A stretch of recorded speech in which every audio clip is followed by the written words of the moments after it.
Good morning and welcome to On the Couch, where we provide vital content to our Black and Brown community. So, we are looking forward to speaking to you this morning. We have some great information for you, which is about domestic violence.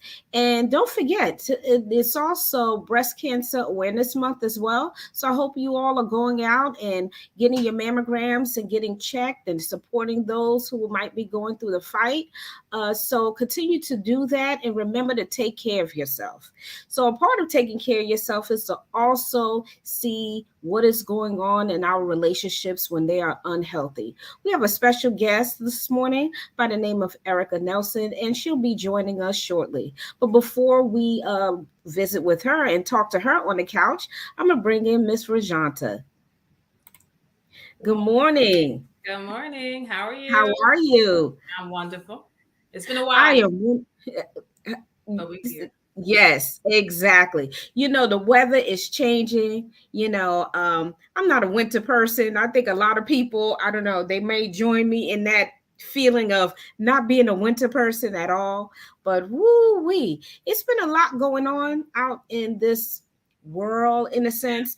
You have the war going on in Israel, too much going on, still Yeah. people losing their lives, and I'm talking about police officers still taking people's lives. It's just so much going on.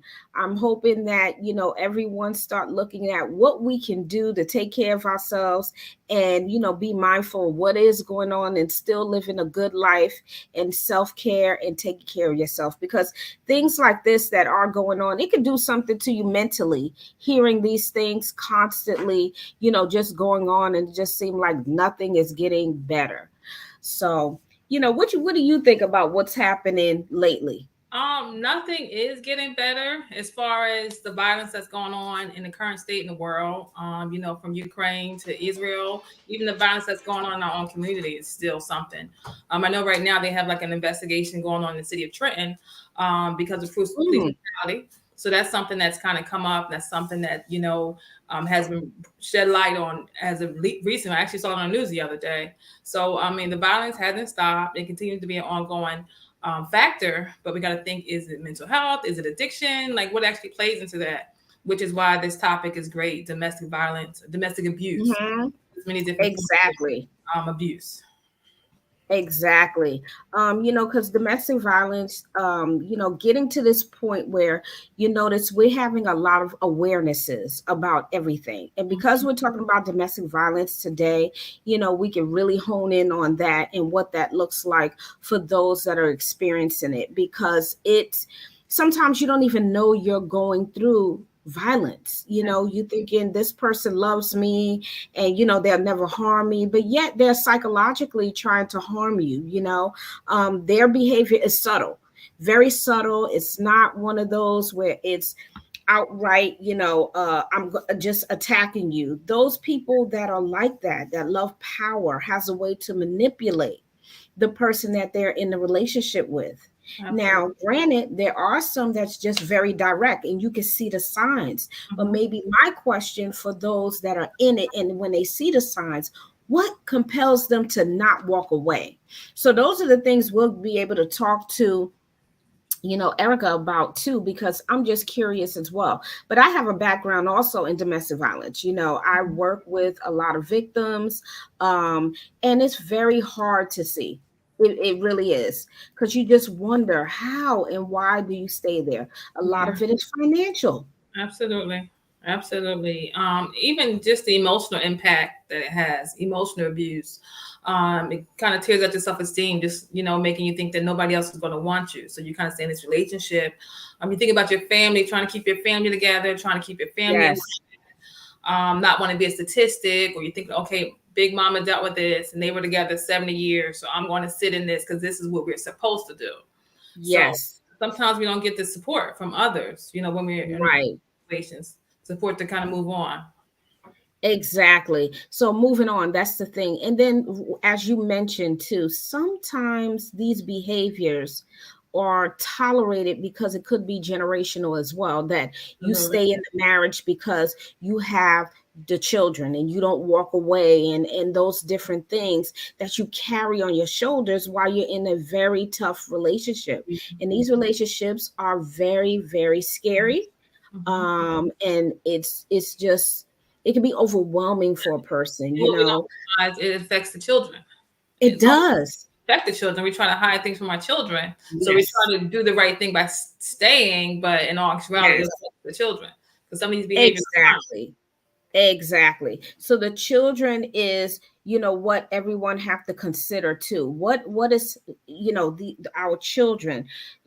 A lot of the times, a lot of the clients that I work with, they always used to say, "My children don't know." I said, "Yes, they do. They Mm-hmm. hear the fighting at night. They hear you yelling. They hear you screaming. Whatever the case may be, they probably have actually seen it." And because they walk away from the door, run away from the door, and run back into their bedroom, it doesn't mean that they're not aware. And Yes. then what parents need to also recognize is behaviors. Is there Mm-hmm. certain behaviors your children begin to display at school? Could be violent behaviors. Is because they're only influenced by their environment. So if Yeah. my environment is shaky, of course I'm going to act that way. I'm going to take on some of those behaviors and go out and do them, not knowing that they are wrong.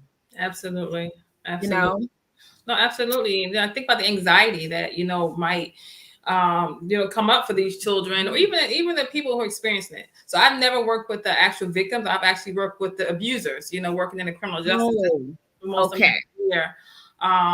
Working on anger management and things like that with these abusers. A lot of people, from what I hear, they've experienced it growing up.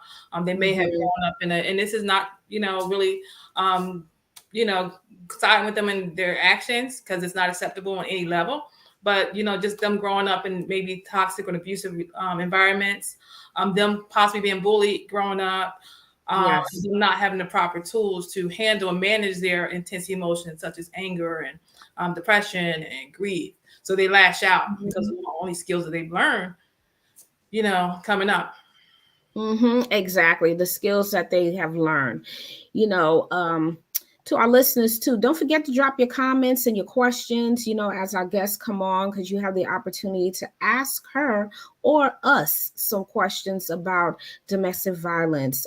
Because again, this is a very important topic, and we're actually going to have her on a second time because there is a lot of information that Ericka is going to share today. And I know it's not going to be one session. We have to have another, invite her back onto the show again so she can give us the rest of this contents.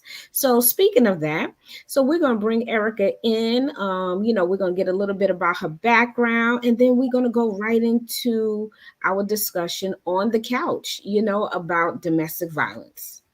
So let's welcome Ericka Nelson onto the couch. Welcome and good morning. Welcome to the couch.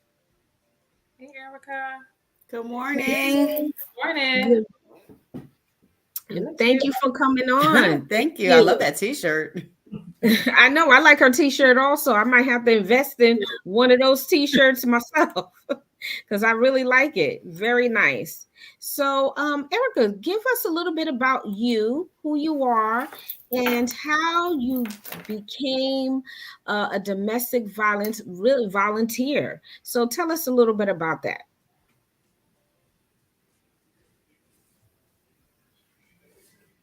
Erica, can you hear us? Yeah, I can hear you. You're the only person I can hear. Okay. Oh, Basically, we want to just hear about how you kind of came into that field and a little more about, your background and what made you kind of go into becoming a volunteer for those in need. Okay. So, um, several years ago when I was getting my associates, I had heard about the program. At the time I lived in Trenton, but I never got an opportunity to participate with whatever, Trenton was doing because life was lifing for me. And Mm-hmm. then 4 years ago, well, a little over 4 years ago, my son relocated me to Burlington County, and I found out that Burlington County has a domestic violence response team. So Um, at the time, I was working in Willingboro, but I lived in Lawrenceville. And so I only knew how to get to work, how to find food, how to go home. And so when I made the decision to move this way, courtesy of my son, I was like, well, I couldn't think of a better way to learn the area in which I would now be residing, and then B, be a better human and help other people. So I just decided to volunteer, to do something constructive with my time. So Okay. that's what got me into it. And then I now haven't been able to stop doing it. Okay. Wonderful. Can you hear me, Are we having Ericka, at connection all? issues, or is that me? Yeah, Um, Rajanta, you can hear me though, yes, right? I can hear both of you. Okay, yeah, I Yeah. can hear her Again, you're too. the only person I hear. I even changed my location. Okay. Okay. Okay. So we're gonna move forward best we can. So we apologize for the technical difficulties. What is the day like as a domestic violence responder? So, as a part of DVRT, you commit to four schedules, 4 days a month, and you're working the same shift as the police. So, if you do day, you're 6 a.m. to 6 p.m. If you do night, you're 6 p.m. to 6 a.m. What happens is there's an incident, and um, the police the police essentially are the ones to trigger me coming out. They will contact Providence House, which is who runs our program, and they'll say, we have a DV incident, we need a DVRT. If I'm the person on call, Providence House will call me and identify the location that I'm going to. So living in Delran, you're assigned based on where you live. So I cover 5 municipalities: Delran Township, Cinnaminson, Riverside, Riverton, and Palmyra. Once they've identified what police department the incident occurred at, or is handling it, I report there, introduce myself to the victim, let them know, because the most important thing to let them know is that they can talk to me, that whatever they say to me is held in strict confidentiality. And there's some exceptions to that, but pretty much letting them know that I'm there solely for them, and that I'm there on my own because I'm a volunteer. A lot of people are under the misconception this is paid. It's not paid. You're literally just showing up to be there for somebody in their weakest and darkest moment. Once upon a time, they had something similar, but it was I forgot the people, it might have been social workers or something that they had doing this, but those individuals were paid. And they said the statistics showed that the response was not as effective as when the individuals know that people are sincerely there for them because they don't get a check to do it. So once I encounter that victim and they feel open enough to tell me what happened, give me the backstory of the relationship, the situation, I let them know what their options are. If it's really drastic, I can, offer them an opportunity to go to the safe house. I teach them safety planning, how to be prepared to escape and run. I've had 1 or 2 incidents where literally the woman snuck out of her own home like a thief in the night with her 2 kids, because that was when she felt safest, getting away from her abuser. Wow. So you go over all these dynamics with them. If there's children, well, first of all, let me back up. So before they even start talking, we have to let them know that while everything they tell us is confidential, there are 3 instances where we have to break that confidentiality. And that's if they tell us that they intend to harm themselves, intend to harm their abuser, or that if some harm has come to their children. So we're mandated to report those 3 instances. But otherwise, it's almost like a therapy session, because depending on how comfortable they are opening up and divulging, they let it all out. And then with that information, I have to soothe and console, but still give them enough education and guidance. If it comes down to them wanting a TRO, a temporary restraining order, we have to educate them on what that means and, what to do. But it can be, the call can go 30 minutes and it can go 2 hours. It really just kind of depends on, the devastation of the situation and the victim, how emotional they are, to be honest. Gotcha. Okay. I know we have some information that we're going to share with everyone. So Ericka can go through the information as we go along. Okay, Rajanta? Because I know she can't really hear me. So Yes. I'm going to Yes. put that up. Okay.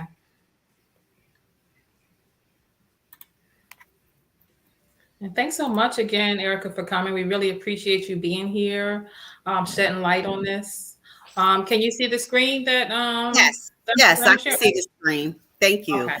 So what I have here is I prepared um, or more or less assembled some information because one of the things that has become most prominent to me in doing this is I realize a lot of people are they just don't know what construes domestic violence, what it looks like. So this list that we have here in front of us is a list of the following criminal offenses um, that can be construed as acts of domestic violence. And so those are all the NJSA is the actual state statute identifying each one of those criminal offenses. And so, as you can see, they're all protected, under the Domestic Violence Act of 1991. Yeah.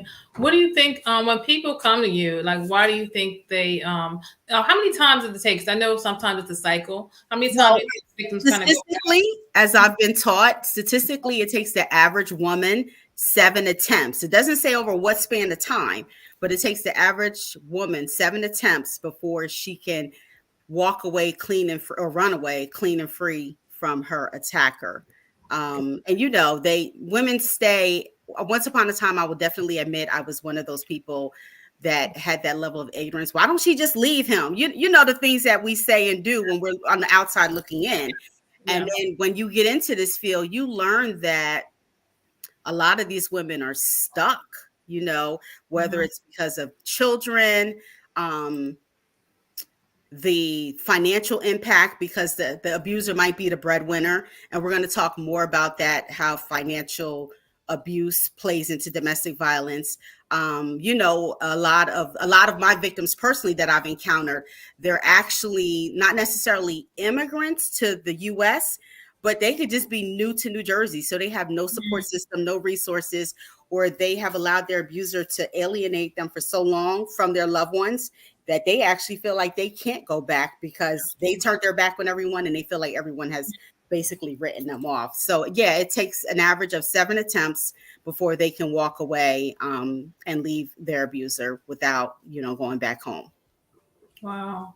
Okay, that's deep. And it happens. I think it's very prevalent, but it's prevalent amongst men as well. Correct, because I have definitely had male victims in addition, more female than male, but I have had some male victims. Now, go ahead. I'm sorry. No, what was your question? When it's a male, what is the difference between the two, the way they kind of come to you guys for services? Well, so first of all, with the men, my personal opinion is when I walk in a room and, when I'm called, they don't say it's a man or a woman. They just say we have a DV. And then when I get to the station, so when you arrive at the station, the officer briefs you before you go into the room with that victim. So you know what kind of situation you're encountering. And they don't, sometimes they might tell me, but more often than not, when it's a man, they don't say anything. And so when I walk in and I see a man, for me, it's a mental adjustment. Because my approach is slightly different. I still care the same, but I don't want to make him feel like I'm being condescending or demeaning. So what I've encountered with my male victims, it's like these men are in situations or relationships with overly aggressive women, and the way they present it, the only thing I can come to conclusion is that these women are essentially, they're the aggressor, but they're pushing the man to hit back because they know if he hits them, he has a higher likelihood of going to jail than she does, And so to see these men, I remember one guy, he just cried in front of me. I just don't know why my wife is acting like this monster. And I'm just like, wow. And the saddest part about the male victims is we are in a very patriarchal society. And obviously most police officers, at least in my municipalities, are men. And so a lot of them still have that mindset, like, oh, you're a punk. I literally had a sergeant at one department call one of my male victims a pussy, excuse my language. And I just looked at him and I was like, but if he hits her, yes, is he still that? You know what I mean? You're calling him that because he doesn't want to hit his wife, but she's beating it. You know what I mean? Like, when you see the residuals of healing black eyes, the man's been getting his behind kicked and he won't hit her back, which clearly is the right thing to do. But, again, we live in a world where, men, whatever man up means to them, you know what I mean? But again, if the man hits back, now he's the one clink, clink, clink. Gotcha. Thank you. I think there was another screen shared about who can be a victim of domestic violence. Can you see that? I mean, yeah. So the screen that's up right now, it's anyone 18 years or older, emancipated minor, and has been subject to domestic abuse or violence by a spouse. It could be a same-sex relationship. It could be a family member, mother, son. I've had those situations. It can really be anyone, your baby daddy, your baby mama, your husband, your wife, aunt, uncle, pretty much. These terms are, they're very specific, but we've seen it in other relationship forms. Gotcha. So not necessarily just blood relation. Gotcha. Okay. Now, I mean, I guess when you talked about the males, that kind of, when you talked about them having black eyes and things like that, we don't talk about that enough. Right. So I'm glad that you brought that up. And I guess the women who really try to push the men, if you will. Yeah. They taunt them, in my mind. In my opinion, they taunt them. It's like, I'm going to keep pushing you, just like in any situation where someone keeps, someone's the aggressor and they keep coming at you because they're looking to trigger that response. And, more often than not, men react. I've just seen it in the few instances where I've shown up to a male. The male has not responded in kind to the treatment he's been receiving. So I think that in like some of those instances, the women become even more aggressive because like the goal is, let me get him locked up. Let me destroy his world. There's a lot of women that are out there doing that. And, unfortunately, yes, the society don't see that women can be an aggressor like a male can be an aggressor. And that's unfortunate because you do have males getting locked up for no apparent reason. And the person that perpetrated the whole thing is the female. Some of these women are sometimes worse than the males. They'll hit them. They'll financially also threaten them. So it comes with so much of what some of these women are doing. And it's unfortunate because not a lot of males are going to go and say, hey, I'm being abused by my girlfriend, my wife. That's embarrassing to them. And I don't think they will even take that home, to their parents or even relatives that they might know, So it's very unfortunate and scary for the males as well. And my question would be, how many males we probably have lost to domestic violence? Do we even know that statistic? Ericka, I'm not sure whether or not you can hear Dr. Diamond, but do you have? I can. You're still the only person I hear. The statistics about the male, how many males we've lost to domestic violence? So I know it happens. Just work. Oh, it definitely happens. I just don't know what those numbers are. Yeah. But yeah, it definitely, it's real, again, the numbers may not be comparable to the amount of women that have lost their lives, but there have been male victims. I mean, I know for a fact, I can raise my hand and say, I know at least one person personally who has had a son killed due to domestic violence. Wow. I mean, it's deep. Because we have sons. So, right. You want to teach your son not to hit a woman, not to raise your hand to a woman, but you also want to teach your son not to be a punching bag either. Correct. So how do you kind of find that balance? How do you find that common ground with our young boys, with our young men? What do you do? So I think, let's talk about our communities personally, right? Mm-hmm. In our communities, there's this notion that, don't be a punk, don't be, all those other little colorful adjectives that are said to our sons. In addition to teaching our sons not to hit, we have to teach them the proper way to respond when they are being hit. Mm-hmm. You know what I mean? Sometimes sometimes the best thing they can do is just leave, depending on the dynamics of that relationship. The only thing there is to do to leave, because one of the things that has been realized is aggressive women. I mean, and there might be an alternative motive to the aggressiveness, but some women, if they have been raised in a household of abuse, they too can become abusive. And so it's a two-way street. You know what I mean? You're either going to be a hitter or you're going to be hit. And so a lot of it, I think, personally has to do with a lack of an emotional intelligence or imbalance. You know what I mean? People don't know how to constructively display their feelings and emotions, so they lash out. Obviously, therapy is your friend. And I know I heard you say earlier you've worked with abusers, which I've never had the privilege of doing. But I can tell you that some of the same material that we're looking at is also presented to them. But we only work with victims. We offer the women what we hope is what they need, so that they don't go into another relationship and encounter the same thing, or B, turn violent themselves. I like that. I like the point that you said going to, because some people are attracted to certain type of people. Correct. I like that you said going into the other relationship, not looking for the same type of traits and characteristics. Yeah. But I think it's also unfortunate, because what we've seen is that some women, when you've been abused for so long, for some whatever weird reason, you start to construe love and abuse as one and the same. And so even if they move on and find themselves with a man or partner or whomever that's loving, that is understanding of their situation and doesn't try to become a trigger or whatever, and is gentle and is kind with them, they still don't know how to deal with that, because he or she must not love me because they're not beating on me, and so that's a very damaged individual. But how often do people realize how damaged they are and seek the help that they need to heal that? Because that's a healing that needs to come from within. So it's just very weird. But for the men, I think it's just exponentially harder, because again, we live in a world where other men look at them and make them try to feel like less than a man for being in that situation and seeking help.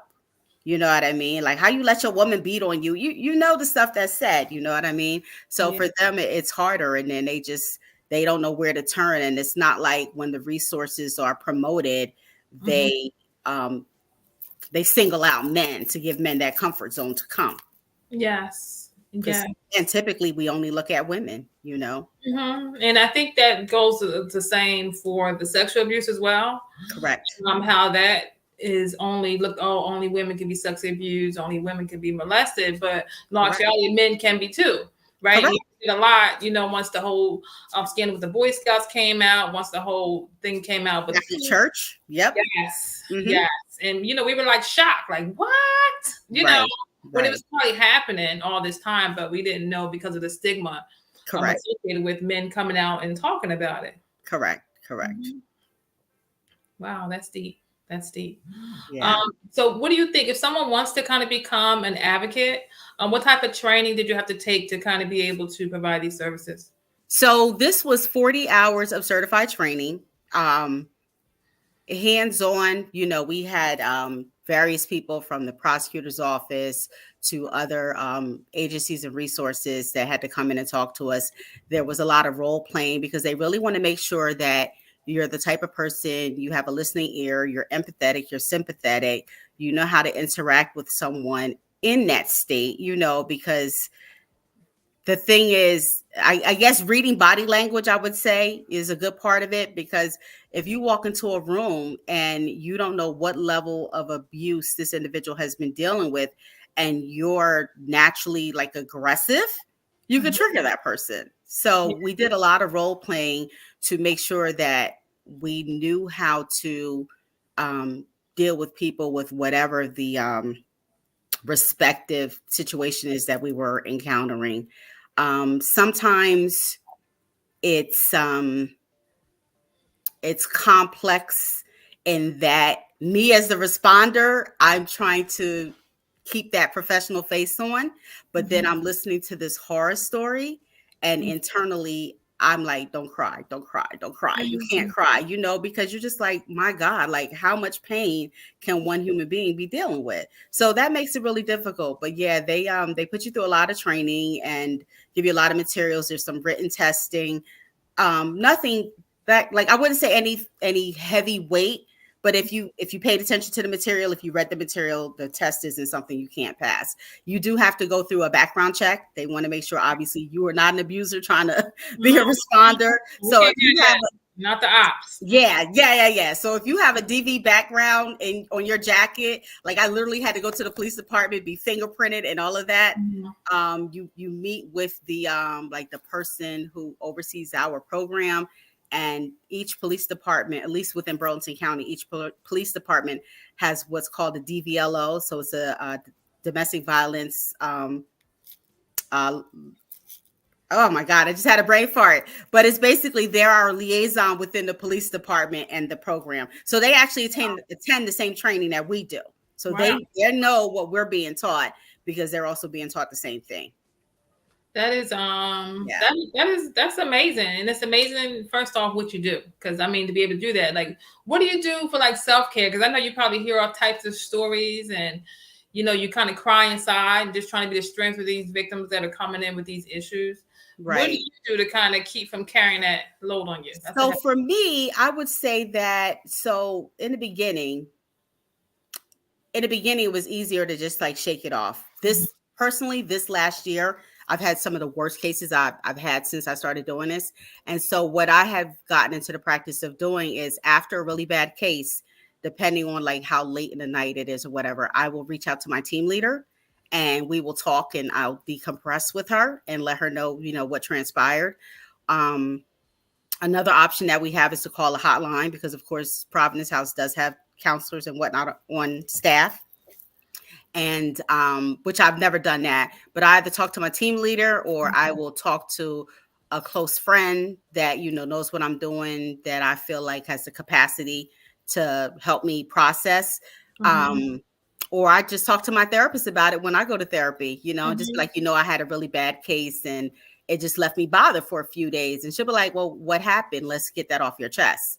Mhm. So those are some of the things that I do, exercise when I'm faithful to it. You know what I mean? And Yeah. just coming home and, like taking a hot shower and maybe listening to something and thinking it through myself. But yeah, when it's really bad, I generally need third party assistance. Gotcha. Now, how do you keep from going in there and judging the situation? A lot of times you're like, oh, girl, you need to leave. Like, how do you go in there and not kind of tell them what to do, but just kind of give them support, that listening ear? Well, that's part of your training. They teach you not to do that. You know what I mean? And so I think for me, it's easy because, like I said, the police, when you walk in the station, the first person you encounter is like the attending officer that's dealing with the matter. And they will say, well, let me brief you, or I'll say, well, what's going on? What do we have? And one of the questions I ask, just, I guess, so it helps me get in the right frame of mind, I'll be like, is this a repeat? You know what I mean? Because again, it takes an average of 7 attempts over the course of whatever time. So I'm like, okay, I don't know who I'm walking into until I walk in the room. Mm-hmm. And so once I walk in, it's just like a visual assessment. I tell them my spiel. I introduce myself, tell them my spiel, and then ask them, what do they want to share with me? But I have not had a moment where I felt like I was sitting in judgment of the person in front of me. I've had more moments where I felt like, especially the younger women, I'm like, in my head, I'm like, damn, this could be my daughter. Mm-hmm. The older woman, it kind of takes on a girlfriend type vibe, if you will. And at this point, I've only encountered one person that I actually remember previously responding for them. And I didn't even judge her I didn't judge her per se, but what I was happy to see is not happy that she was back in front of me, but happy because I realized after talking to her, that first encounter, when her husband first attacked her, she left after that. So now this encounter, he's stalking her because he doesn't want the divorce. She's trying to strong arm the court order time with his kids and all of that. And so she came back to get a TRO because she dropped it the first time because, and that's the other thing. If you're not properly educated on the temporary restraining order, you don't really understand what you're doing when you just agree to relinquish it, So a big part of what I have to do when I'm in that room with them is make sure that they understand it and what it means, because a lot of these men, more so men, because I've only experienced this with the male abusers, they manipulate them into thinking that the TRO is not necessary. So they never go through with getting the final restraining order. And then obviously once the man has achieved that goal of having her dismiss the TRO, then he turns it back up. Yeah, again, he turned up again. He turns it right back up. He or she. So is it the court system, the judge, that kind of convinces them to drop it? Like, what happens during the court process, and do they have support? Do you guys support them? With the temporary restraining order, if you show up to the police department that night as a result of a DV incident and you request a restraining order, what happens is the police after getting your whole story, your situation, they have you complete the paperwork, and then they get a judge on the phone. And what I have to tell the women, I haven't had to have this conversation with a man, but what I have to tell the women is that you have to be thorough and concise and as descriptive as possible. Coming into the police station and saying, I want a TRO because he won't stop calling me, like that's not going to get it there. You have to make sure you maintain evidence of your abuse. And so in filling out the paperwork, once they get the judge on the phone and the judge asks them the series of questions and he decides yay or nay to grant the order, if he grants it, great. And that means within the 2-week period, you're going to appear in court and it will be finalized. If you're denied, if this happens on a Friday night, Monday morning, you need to be at the courthouse and, appeal it. And in that instance, you'll be before a new judge. With Providence House, we actually have legal advocates stationed at the Burlington County Courthouse. So anyone that shows up there looking for a restraining order, someone there can assist them and walk them through the process. They can even accompany them in the hearing, assuming they have the time and availability in their schedule. But one of the things that is paramount, and it seems this way more so with the younger women, nowadays, like if you ask somebody for their business card, it's like, oh, here's my Instagram. Well, with the younger woman, they'll be like, oh, see, you want to take my phone? These judges are not trying to look at phones. And so I'm like, you need to print out your pictures. You need to, if he, you know what I mean? Like if he's sending you violent messages and stalking you via text, you need to screenshot those. You need to take them to Walgreens, Staples, whomever, print those out. You need to compile your file of evidence, because the stronger you present, the more likely the judge is going to give you that order of protection. And so the other piece to that, and I know we're going to talk about this more later on, but the other piece to that is you don't have to stay in the house if you want to get out. You know what I mean? A lot of people won't get the restraining order because they feel like they don't have nowhere to go, especially if it's like his home they live in. Well, if you're renting in New Jersey, there's a statute that says that if you have an order of domestic violence, a protection order, you can break your lease without penalty. You know what I mean? If a situation where you're not the tenant per se, but you're in that home with your abuser, you can be put in a safe house provided you meet the criteria. And working women with financial resources that go into the safe house, they're more likely to be placed somewhere sooner than someone that comes in with absolutely nothing. Because again, remember, sometimes the man controls all the money, or the partner controls all the money. So then it's like, I'm in his house. The only money I have is what he gives me. And I can't do anything. I can't work. I'm not allowed to leave the home. So the safe house takes everyone, and they have resources to assist them to get back on their feet and get away from their abuser. But it just works better. It's a smooth or more seamless situation when the person is already like gainfully employed or has some sort of income. Gotcha. Rajanta, can you ask Ericka, what are the red flags of abuse? Absolutely. Red flags. What should I be looking out for when we start dating? What should I be looking out for when, I first meet this person? What should I be looking out for or run away from? Or both. Look and run.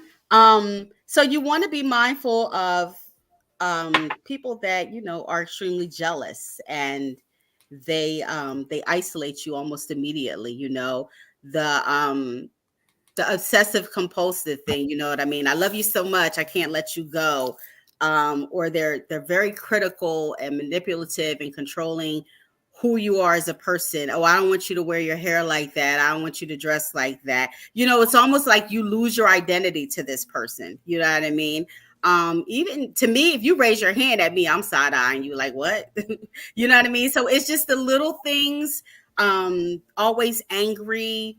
And I mean, some of this can seem vague and apply to people with other situations, but generally what we're seeing on the screen is it's usually the telltale signs. And I always tell people sometimes the hitting doesn't have to come immediately, because first they got to get you comfortable. They got to get you as addicted to them as they feel addicted to you. You know what I mean? Like, oh my God, I love him. Or I love her. No one's ever loved me this hard. And a lot of that is about the possessiveness, you know what I mean? The taking over. So here we have the power and control wheel, which does not show up as well as it should for whatever reason. But the power and control wheel talks about all the little nuances within domestic violence, forms of abuse that a lot of people don't construe as abuse. So this is probably the most powerful document that I've ever seen, because when I started going and showing up for these victims and I would show them the stuff on here, they'd be like, wait, that's abuse? You know what I mean? Like they didn't see it as abuse. You know what I mean? The language, physical violence, the exclusion, sexual coercion or harassment, you know, and that obviously applies to in sexual assault situations, threats and minimizing, denying, or blaming or intimidating someone, or even using technology to abuse a person. Yeah. All of these different things, all these different pieces of this pie, this circle, constitute abuse. And all of these things represent power and control, which one person will try to execute over another within a relationship. Absolutely. And I think the whole cyberbullying and the cyber abuse, that's fairly new, with the whole social media thing, and what do they call it? Revenge porn. And it's just a whole lot of different things that kind of come into play with that. Exactly. You see that when you come in with individuals that come in? Or I not? mean, it's usually with my younger people, you know what I mean? It's usually with my younger people that I may see some of this stuff, or rather where they will talk about this stuff. The younger people, like, you know, I'll say 20 something ish to 30 something ish. And it's like, oh, when, you know, we had sex and we made a video because, you know, I loved him and I felt comfortable. But now that we broke up, he posted it on Instagram, or he shared it on Facebook, or he put it on YouTube. And the thing is, they feel some shame about it, but they should still report it. You know what I mean? Like, you didn't give that person permission to do that. Yeah. So it's still a violation. I think the shame, I think the shame is what kind of really prevents people from coming in to report domestic violence, physical abuse, you know, revenge porn. I think that really kind of holds people back. You know, the shame and embarrassment that kind of can come with it. It's that, and depending on the dynamics, it's a little deeper. I had a victim last year, young girl. And when I say young, I mean under 30, second marriage, and you know, this husband was beating on her, and so her issue, and they had a child together. Her issue, she didn't want to leave because she didn't want to feel like she failed twice. Yes. Yes. And, you know, the thing about our training is like it's hard to say, but it's kind of like we're only supposed to be but so intimate with them. You know what I mean? As far as our interaction. And so one of the things that I had to break down and tell her, and I've said this to many women and men at this point, is it's okay if things don't go right. Everything's not meant to be forever. But I find it to be more important that your children, you know, your children don't see you like this. And she, you know, they give you a peculiar look. And then finally I say, you can successfully co-parent with your partner if they want to be an active part in their kids' lives. However, what is not good is for your kids to see you broken.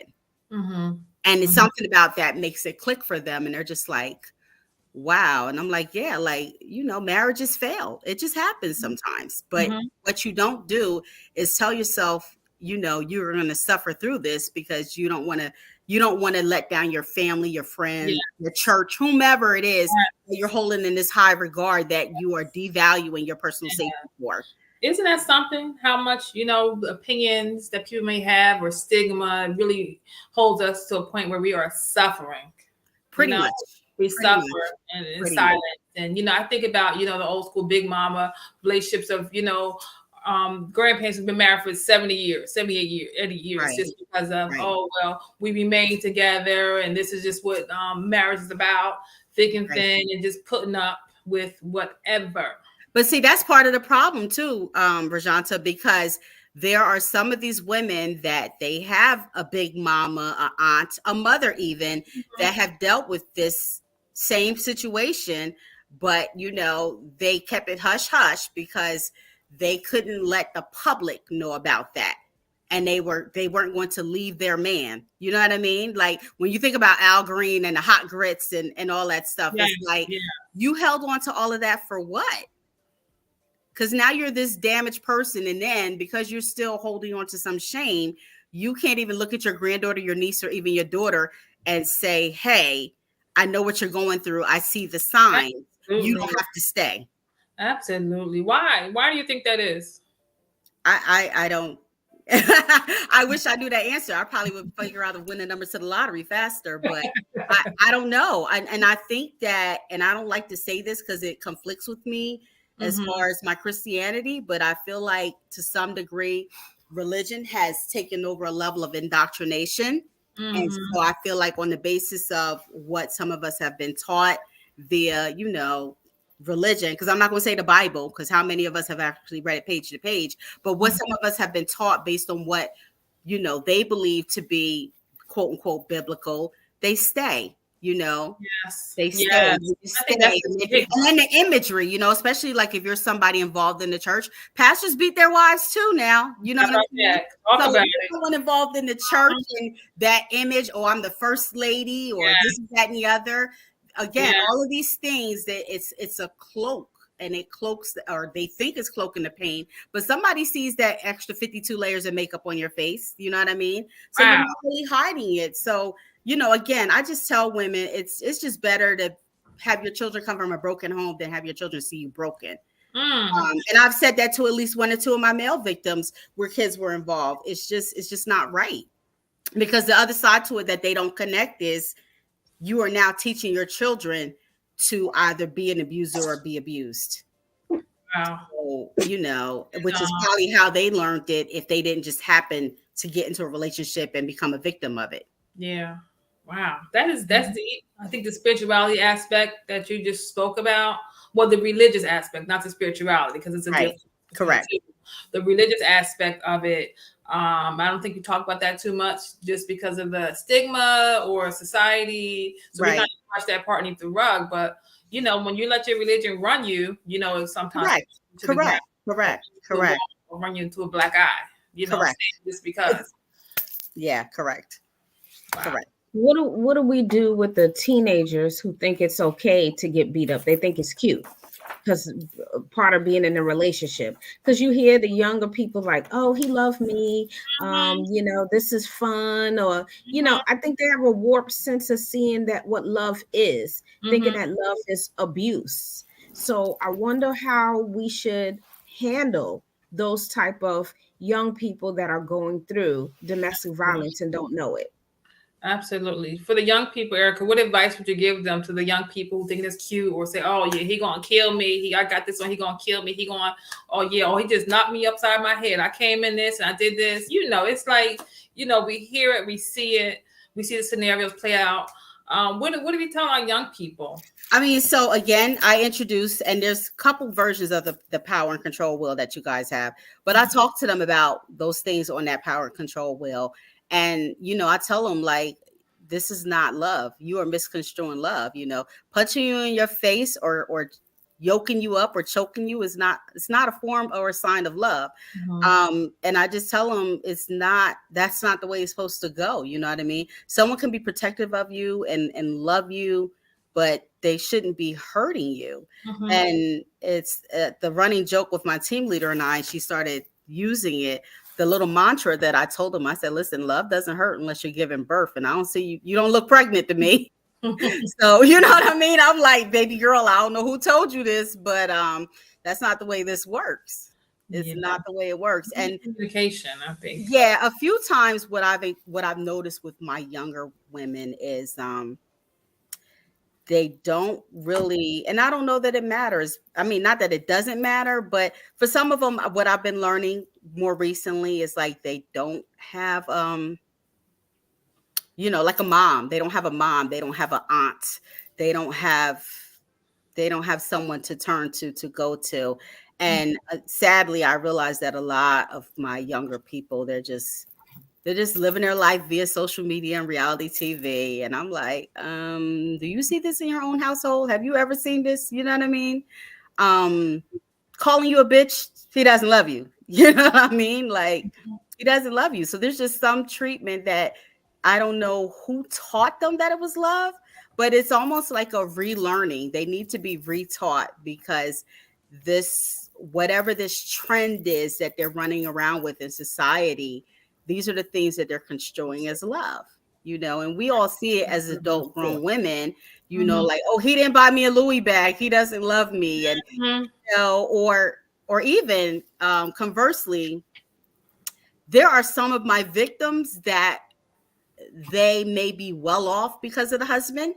And they've told themselves in their mind that this black guy is the price I got to pay to live the way I live. I can't change that woman's mind. She's not getting a TRO, and she may only be there because a neighbor heard her scream and called the cops. And when the police show up, if you have signs of being battered, that's what triggers them arresting the man. But if they don't see any evidence, they don't necessarily automatically make an arrest. And so, it's this weird double-edged sword that sometimes I have to just relinquish to knowing she's not going to do anything. She doesn't want to do anything because she's happier with her lifestyle and concerned about that than being beaten up on. So it's sometimes hard to swallow because in my mind, my rationale doesn't accept that, but I'm not the one. And that's the other thing. When we present, we can't be so forceful in our delivery that it appears we're trying to tell them what to do. So all I can do is give you the information. And if you tell me you don't want it, or you're done, you don't want to talk to me, then all I can do is leave. But yeah, it is what it is. It's her choice. Good, bad, otherwise, it's her choice. Absolutely. Absolutely. That's some good stuff. Dr. April, did you have something that you wanted to share? No.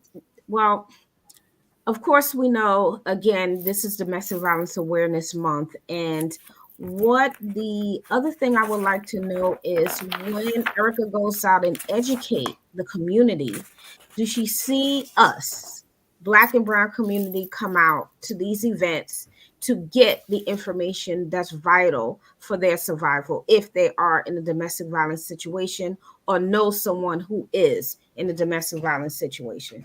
Gotcha. So what are the demographics, Ericka, for you when you go out and educate people in the community? Do you see a lot of people kind of come in to receive that information? A lot of BIPOC or people of color come to try to get information about domestic violence, or? So you mean in terms of a public forum or reporting for calls? Public or reporting calls. Yeah. So when I show up to the police department, I cannot tell you, well, because of again, I'm assigned via my community. And within these 5 municipalities, the diversity is crazy between Turkish, Brazilian, Hispanic, Black, white. So it's really hard to say who I'm walking in on, Polish, whatever. So I would say the numbers fall even amongst all demographics at this point for me. I haven't had an abundance of one ethnicity or another. But it seems, I don't know. It's hard to say who seems more receptive. You know what I mean?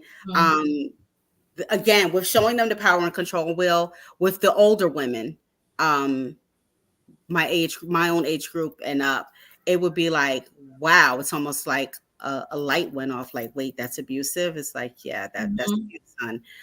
So they're they seem more empowered because they feel like they have a knowledge now, you know, that they've learned something. The younger people, you can't really call it, you know what I mean? But if you have young adults in your household or teenagers, you know what I'm talking about. You, like, did you hear me or didn't you hear me? You know what I mean? I mean, I remember I had a young woman just a few months ago, back in April. Her husband told her in front of the cops, when I get out, I'm going to kill you. Wow. And I'm sitting there fearful for my life and her life. Yeah. You know what I'm saying? And she just was like, she had no family or whatever in New Jersey. She was originally from the South. And so her husband moved her up here, and they had one child, toddler. They had another child that was deceased. Why was that child deceased? Because in her last trimester, he beat the hell out of her. She went into her labor and her baby died.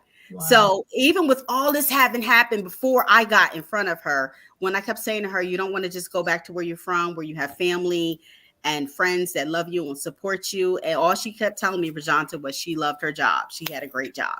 And I'm like, looking at her like, girl, there's good jobs all over the place. You know what I mean? You have nothing and no one here. But again, she was like 25, 26. You know, she was like, lady, I hear you, but I'm not leaving my job. I can't do anything with that but give her the information, you know? So you give them information on safety planning, how to be prepared to run if you need to run. And I give them the information for Providence House, because all of the services that Providence House offers to men and women, it's at no cost to them. And I just let them know it's somebody here for you if you want the help. You know, it's like the old saying, you can lead the horse to the water, but you can't make them drink. We just hope that more people are drinking it. Absolutely. How can you be contacted? What should someone do if they are in a I guess relationship or experiencing some sort of domestic abuse? What can someone do? How can they get that situation? So I don't know. I can't speak to all counties, right? I can tell you about Burlington County. In Burlington County, if your boyfriend, girlfriend, lover, whoever punches you in the face right now or has been beating on you, you call the police. Your local police department will show up, and they will ask you if you want to talk to a DVRT, domestic violence response team member, and that will trigger them contacting us, and someone on whomever's on call will be dispatched out. You are given your options are, again, you can seek a temporary restraining order. If you have an order of protection and you're a renter, if your situation is that severe, you can break your lease and flee. But you have to, you know, whatever your landlord's requirements are to prove that, you obviously have to comply with that. You can be put in a safe house. No one knows where the safe house is, but the people involved. Not even me as a responder can say, oh, well, this is where you're going, you know, because I don't know that. And then there's a criteria that they need to meet, because if you are deemed unsafe for the safe house, you know what I mean? If you have some issues of your own, then that makes you not a good candidate, but they could potentially like put you in a motel by yourself. The safe house setup is kind of like a group home. So it's basically women and children.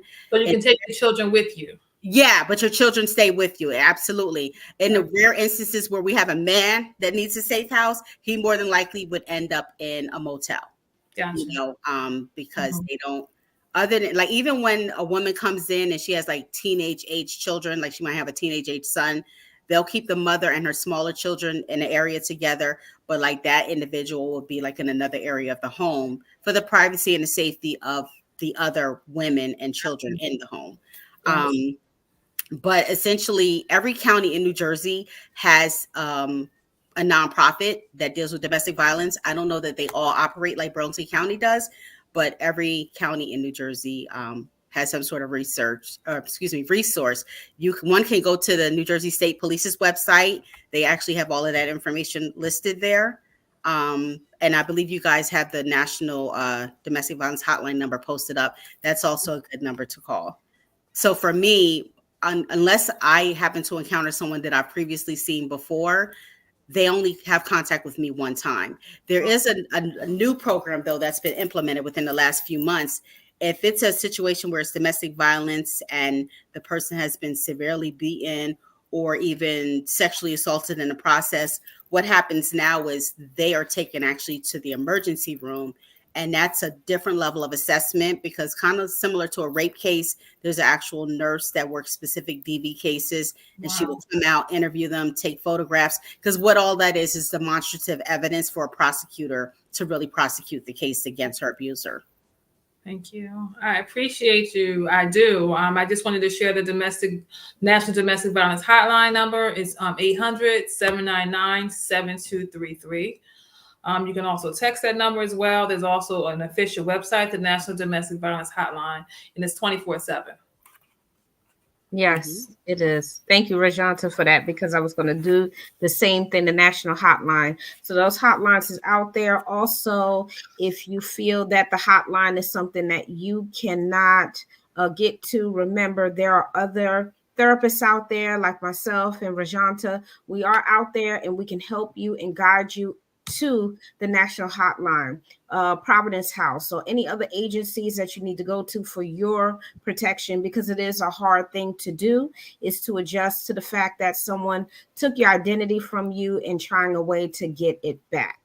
So, I hope the information was vital to you all, and we're hoping to have Ericka come back and talk about more of the legal aspect of it, safety plans, what that looks like when you develop a safety plan, and then just overall understanding the red flags, because you do need to have a better understanding of the red flags.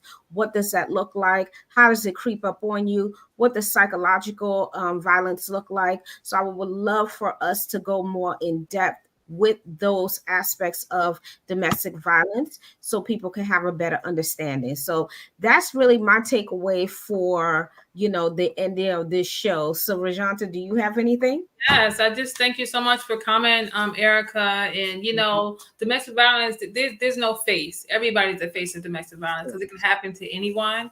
So I just appreciate you coming on and sharing your knowledge and wisdom. And just really talking to the viewers about, the causes, underlying issues, and just more ways to identify so we can become survivors, right? And no longer victims of this cause. So I do appreciate you for coming. And I can't wait to see you again. Thank you. Likewise, I'm looking forward to it. Good to see your face finally, Dr. Diamond. Technology. Yeah, it's unfortunate that you can't hear me, but Rajanta can hear me. No, I can hear you now. I can see and hear you now. Yes. Yeah, I don't know why, because beforehand I checked everything and I don't understand why you couldn't hear me. Or see you. I couldn't do either. Yeah, I don't know why, because who knows? I can't figure that part out. It's okay. Yeah, work through it. Yeah, I mean, I can only talk from the background, and thank you, Rajanta, for kind of steering it through. So while we have a host, that's important too. But anyway, so thank you all for showing up, of course, of being on the couch. I hope you all find that this content was vital, and that Domestic Violence Month is almost to a close. But whatever you do and what's out there, if there are domestic violence seminars, try to attend those so you can get more information about domestic violence. Help those that you think that might be going or in a domestic violence situation. Now, it can be very scary for the person that's watching on the outside looking in, wondering how they can be a service to the person. Just try to be a support for them, be there if you can. Don't ever try to jump into the situation, because it can be very, very dangerous, even for police officers. Yes. Domestic violence is very hard. But other than that, we wish you all peace, love, and tranquility. Thank you again for joining on the couch, and we will see you again in 2 weeks. Take care, everyone.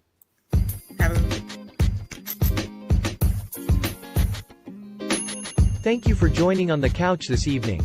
Be sure to follow us on Facebook and Instagram, and if you want to contact Dr. Diamond, you may reach her at candidconversations.dr.d@gmail.com. Have a great evening, and we will see you on the next show.